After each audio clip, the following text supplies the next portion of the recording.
Солонгоо агшнэ. За. Багш та нараас нэг зүйлийг асууя.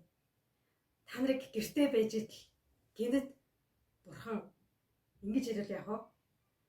Чи үнэхээр сайн байсан учраас би чиний хүслийг биелүүлж өгье гэж асуувал та нар бурханаас юу хүсэх байсан бэ? Жуни юу хүсэх байсан бэ? Би юу? Би за боди. Надад мөнгө хэрэгтэй. Би бурханаас маш их мөнгө гуйна. Мөнгөтэй болох юм бол бүх зүйлийг худалдаж авч чадна шүү дээ. Тийм болохоор би бурхан минь ээ надад мөнгө өгөөч гэж гуйхайсан. Тэгвэл өөгөө багш нь юу гуйхайсан болоо? Би юу? Амар супер хүчийг гуйна. Супер баатар шиг мундаг хүч чадалтай болно. Би супер хүчийг бурханаас гуйхайсан. Харин та юу гуйхайсан бэ Солонгоо гшөө? Би бурханаас магадгүй бурхан минь ээ намайг амар хөөрхөн болгож өгөөч гэж гуйхайсан юм болов? Эсвэл бурхан минь ээ та намайг юусоо өвчин тусдаггүй мундаг эрүүл болгож өгөөч гэж гуйхайсан баха. Та нар юу гуйхайсан бэ найзуудаа? Магадгүй зарим найзууд маань бурханаас эд баялагийг гуйхайсан бах тий. Зарим нь магадгүй би амар урт насламаар байна. Би энэ дэлхийн хамгийн урт настай, хамгийн өндөр настай хүн болмоор байна. Бурхан минь ээ. Магадгүй зарим нь бурхан минь ээ манай ээж өвчтэй байгаа. Та миний ээжийг эдгэж өгөөч гэж гуйхайсан бах тийм ээ. Тэгвэл Библиэлд бурхан нэгэн хүний хүслийг сонссон тухай гардаг байна. Энэ хэн болохыг бид нар харцгаах уу? Хамтдаа 2 дугаар шестер 1:11 дэх ишлэлийг уншия. Багшин чангаар уншия. Та нар сайн сонсоорой. Бурхан түнд чи эд баялаг, хөрөнгө зойр, алдар хүнд, өстнүүдийнхээ амийг болон өөртөө урт насыг хүсэлгүй. Харин чамайг хаанаар нь томилсон миний ард түмнийг удирдахын төлөө өөртөө мэрэгэн ухаан мэдлэгийг гуйв зүрхэндээ ийн сансан учир мэрэгэн ухаан мэдлэг чамд өгөгднө. Түүнчлэн урид хожид ямар ч хаадын эдэлж байгаагүй эд баялаг, хөрөнгө зойр, алдар хүнийг би чамд өгнө гэж альтлаа. За, өнөөдрийн Библийн гол дүрийн баатар хин юм болоо? Хин болоо Жуни? За, хин болоо Давид юм болоо? Биш Давид биш ээ. Соломон лээж таарна штэ. Яг зөв Соломон. Өнөөдрийн гол дүр бол Соломон.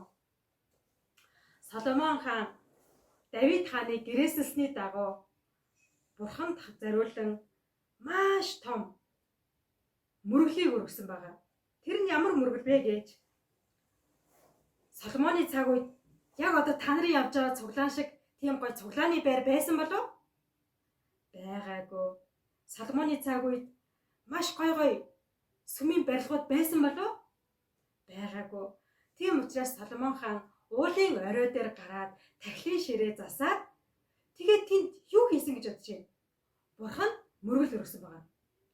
Тэгвэл Соломоны цаг үед мөргөл гэдэг маань яг одоо та нар бурханд магтан дуулаад найзуудтайгаа магтан дууны хөдөлгөөн хийгээл сургаал сонсоод залбираад тэгж өргөдөг байсан гэж бодож байна уу?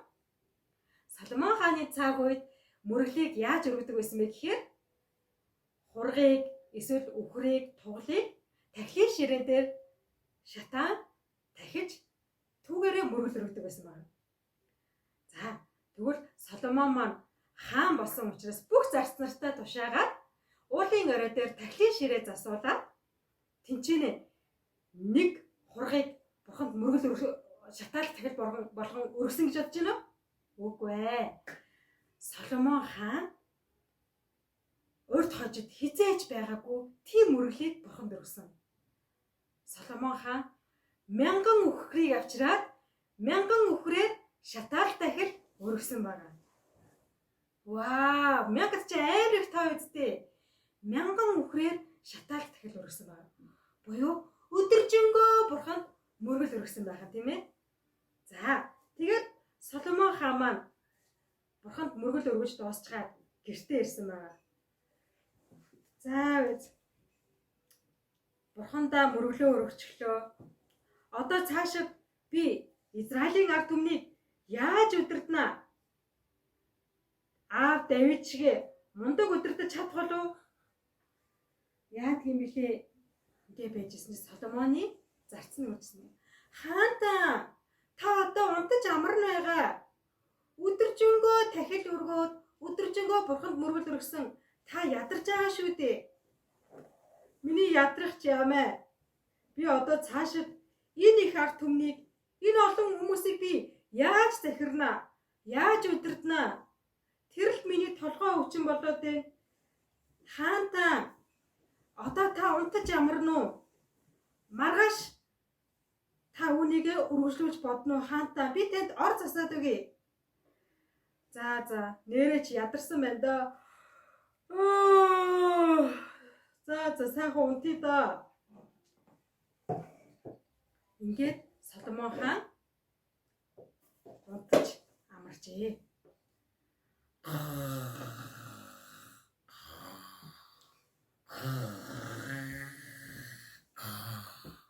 Маш их ядарсан учраас амар хорхираад унтчихсан байна. Тэгсэн чинь нэг чимээ сонсогдсон. Соломоно.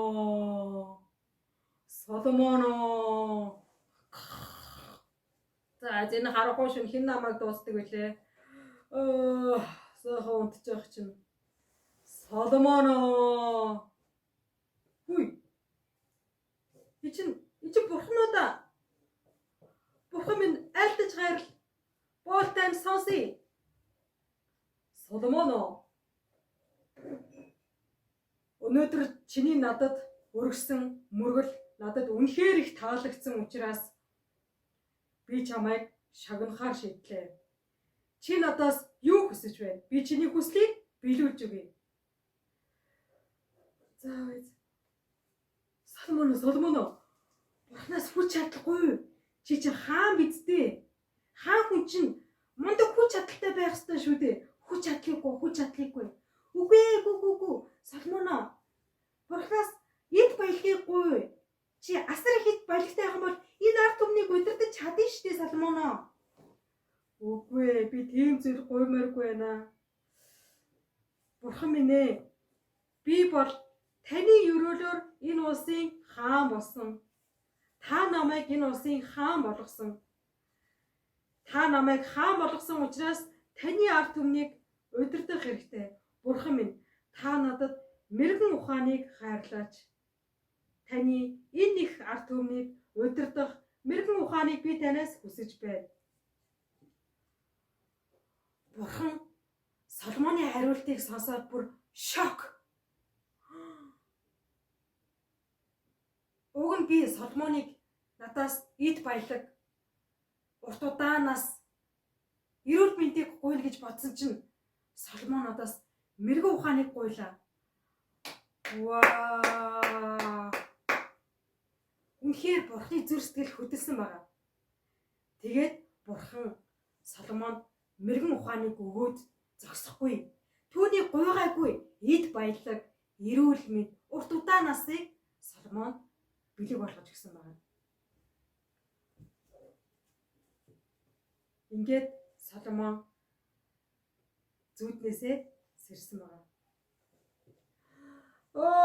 Би чинь өөр чинь ямар сайхан зүүдлвэ. Ямар сайхан амарчхва.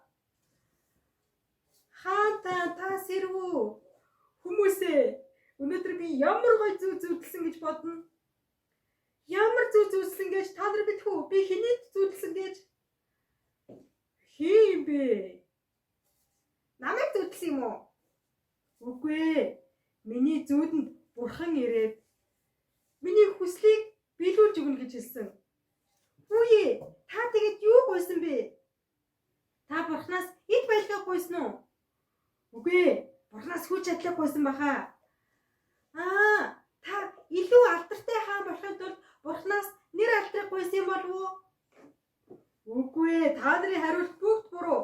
Би Бурханаас энэ Израиль үндэстэнг захирах мэрэгэн ухааныг өгөөч гэж би Бурханаас гуйсан. Вау, өнөөдөр сэтгэл санаа үнэхээр сайхан байна. Үнэхээр сайхан байна. Нэзэдэ. Бурхан яагаад Соломоны энэ хариултанд үнэхээр их баярлаж давталсан юм болоо? Магадгүй Соломоноос өөр хүн байсан бол Бурханаас эд баялаг, нэр алдар, эрүүл мэнд, урт удаан насыг гуйж болох байсан тийм үү? Энэ гуйлтууд нь дандаа өөрийнхөө төлөө гуйсан гуйлтууд байгасан. Харин бүгдээрээ Соломоны хариултыг сайн бодож үзье. Соломон яагаад Бурханаас мэрэгэн ухааныг гуйсан юм болоо? Соломон яагаад гэвэл Бурхан намайг Израиль улсын хаан болгосон гэж итгэсэн учраас. Тэгээд Бурхан минь би таны ивэлээр хаан болсон учраас таны ард түмнийг удирдах мэрэгэн ухааныг өгөөч гэж гуйсан байгаа. Өөрөөр хэлбэл найзуудаа бусдын төлөө мэрэгэн ухаанаа ашиглана гэж Бурханд хэлсэн байгаа. Энэ нь Бурханд таалагдсан байна. Зөвхөн өөрийнхөө төлөө гуйгаагүй, Бурханы ард түмний төлөө буюу бусдын төлөө мэрэгэн ухааныг гуйсан. Тэгээд энэ зүйл нь Бурханд таалагдсан. Тэгвэл найзуудаа багш та нараас асууя. Та нар бүтэнсээ өдөр цуглаанд явахдаа ямар сэтгэлээр явдаг вэ? Би цуглаанд сайн явах юм бол Бурхан намайг шагнах байх та. Эсвэл би мөрөглөө сайн өргөх юм бол Бурхан намайг шагнаад намайг мундаг бизнесмен болгох байх та гэж бодож цуглаандаа явдгүй. Эсвэл тэгж бодож мөргөл өргөдгөө. Бурхан яагаад Соломоныг шагнасан юм болов? Соломон бүх зүрх сэтгэлээрээ Бурханыг хайрлаад өөрт байгаа бүх зүйлээр Бурханд мөргөл өргөсөн. Түгээрч зогсохгүй. Бурхан та намайг энэ улсын хаан болгосон гэж өчиг хэлсэн энэ үгшил нь Бурханд таалагдсан байна. Тийм учраас Бурханы сэтгэл нь хөдлөөд Соломоноос хүслийг нь сонссон. Тэгээд Соломоны хариултыг сонсоод Бурхан үнэхээр баярлсан. Бусдын төлөө мэрэгэн ухааныг гуйсан. Энэ нь Бурханы сэтгэлийг үнэхээр хөдөлгсөн. Тэгвэл найзуудаа өнөөдөр бид нар Соломон шиг Бурхан минь ээ надад мэрэгэн ухааныг өгөөч гэж гуйх юм бол Бурхан үгүй ээ. Соломон л өгсөн шүү дээ. Одоо чамд өгөхгүй гэж Бурхан хэлэх юм болов? Хүүхдэд бид нар Бурхан минь ээ надад мэрэгэн ухааныг өгөөч гэх юм бол Бурхан биднэрт мэрэгэн ухааныг яг л Соломонд хаан ширээг өгсөнтэй адилхан Бурхан биднэрт мэрэгэн ухааныг өгөхгүй гэж юу? Бид нар Бурханы өмнө залбирах юм бол Бурхан биднэрт мэрэгэн ухааныг зайлшгүй өгөх болно. Мөн бид нэр ямар сэтгэлийн хандлагатайгаар, ямар зүрх сэтгэлээр Бурханд мөргөл өргөж байгаа вэ гэдгийг Бурхан хардаг. Бас сонсдог. Тийм болохоор хүүхдүүдээ, найзуудаа бүгдээрээ Бурханд чин сэтгэлээсээ мөргөл өргөдөг бай. Яг л Соломон хаан шиг бүх зүрх сэтгэлээрээ, бүх оюун ухаанаараа, бүх хүч чадлаараа өөрт байгаа бүх зүйлээрээ Бурханд мөргөл өргөдөг хүүхдүүд байцгаая. Мөн бусдын төлөө залбирдаг хүүхдүүд байцгаая. Бурхан энэ зүйлд маш их баярлах болно. Бүгд хамтдаа залбирах уу? Хайрын Бурхан эзэн минь танд баярлалаа. Өнөөдөр Соломон хааны түүхээр дамжуулаад та бидэнд олон зүйлийг ойлгуулж өгсөнд баярлалаа. Өнөөдөр энэ газарт амьдарч байгаа нь Бурхан таны ивэл юмаа гэдгийг өдөр болгон өчиг хэлдэг хүүхдүүд байлгаж өгөөч. Мөн Соломон хаан шиг бусдын төлөө залбирдаг, бусдын төлөө гэсэн зүрх сэтгэлтэй амьдруулж өгөөч гэж танаасаа гуйж байна. Тандаа бүх залбирлаа өргөөд даатгаад Есүсийн нэрээр залбирanгуйлаа. Амен. Дараа